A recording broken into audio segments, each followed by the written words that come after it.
पण थोडं त्याला एक वेगळी किनार लागलेली आहे. म्हणजे शिवसेना दुखवली गेलेली आहे, राष्ट्रवादी दुखवली गेलेली आहे. महायुतीचं तुम्ही एकत्र आहात राज्यात, पण असं असताना सुद्धा झेडपीला इथला सातारा जिल्हा परिषदेवरून जो वाद झाला किंवा नाट्यमय ज्या घटना झाल्या त्याच्याकडे तुम्ही कसं बघता? आणि मुळातच आपण पाहिलं की जिल्हा परिषद आणि पंचायत समितीच्या निवडणुका भारतीय जनता पक्ष वेगळा, शिवसेना वेगळी लढली, राष्ट्रवादीची वेगळी लढली, काय म्हणतात त्यांची युती होती मला माहिती नाही. परंतु भारतीय जनता पक्षानं स्वतःच्या ताकदीवर 27 जागा निवडलेल्या होत्या. एक आमचा सहयोगी सदस्य आमच्या विचाराचा सदस्य, 28 जागा आमच्या भारतीय जनता पक्षाच्या होत्या. तेव्हा भारतीय जनता पक्ष हा जिल्ह्यातला सगळ्यात मोठा पक्ष, राज्यात आहे, देशात आहे, जिल्ह्यातला जिल्हा परिषदेचा सगळ्यात मोठा पक्ष होता. पहिल्या दिवसापासून आमची भूमिका हीच होती की भारतीय जनता पक्षाचा अधिकार आहे जिल्हा परिषद अध्यक्ष होणं. तेव्हा महायुती म्हणून हे सगळे एकत्र यावे अशी आमची भावना होती.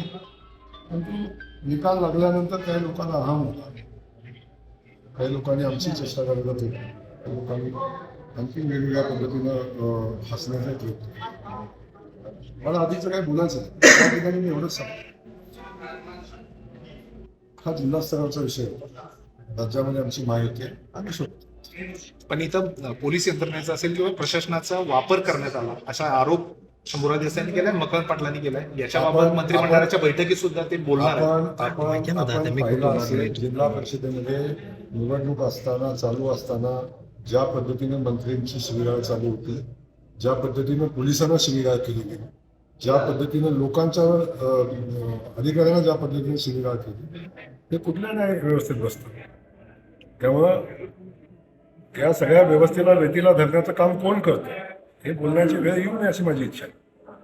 इथं काय परिस्थिती आहे, लहान लहान मुलांना माहिती आहे कोण कोणाला वेतीला धरतं, याच्यावर मी बोलणार नाही. वेळ आल्यावर ते गोष्टी होती. पण माझं म्हणणं आहे की प्रशासनानं प्रशासनाचं काम केलं, पोलिसांनी पोलिसांचं काम केलं. तेव्हा काय झालं, आता तुम्ही कंप्लेंटचा विषय सांगा. सदस्य राष्ट्रवादीचा, मुलगा राष्ट्रवादीचा, कंप्लेंट कोणी केली, आमचा काय संबंध? तेव्हा विषय त्यांच्या अंतर्गत विषय आहे आणि त्या परिस्थितीमध्ये त्यांच्यामध्ये झालेला तो विषय आहे. आमचा त्या व्यवस्थेची काही संबंध नाही. आता सुरुवात ही भाजपनं केली आहे, त्यामुळे आता शेवट हा राष्ट्रवादी आणि शिवसेना करेल असं पालकमंत्र्यांनी एक इशारा दिला आहे.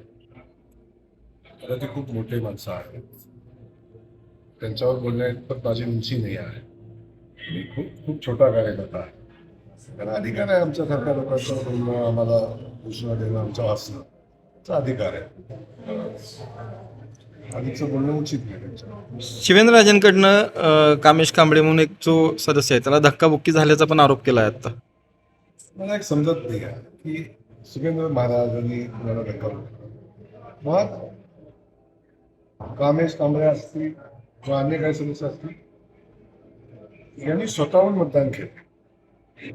जर आता एवढं सगळं असतं, गुन्हा दाखल झाल्यानंतर बापू शिंदेनी मतदान करायला केलं, त्यामुळे ज्याचा त्याचा अधिकार आहे. आज जेव्हा अगदी बाहेर काय झालं, जेव्हा आज हाऊसमध्ये गेले, सभागृहात गेलो, तेव्हा कुणाचा दबाव होता, कुणाचा विषय होता, काय विषय होता. तेव्हा उगाच आपलं आपल्याला झाकण्यासाठी कुणावर तरी काहीतरी बोलायचं, अशा पद्धतीची भूमिका घ्यायची. कामे पण कायम सातत्याने आदरणीय सूर्य बाबांचा कार्यकर्ता आहे. तर त्याला बोलायचा नाही, तिला दम देणं कारण काय, तो हृदयापासूनच त्यांच्यासोबत आहे. त्याच्यामध्ये काही शंका वाटते का?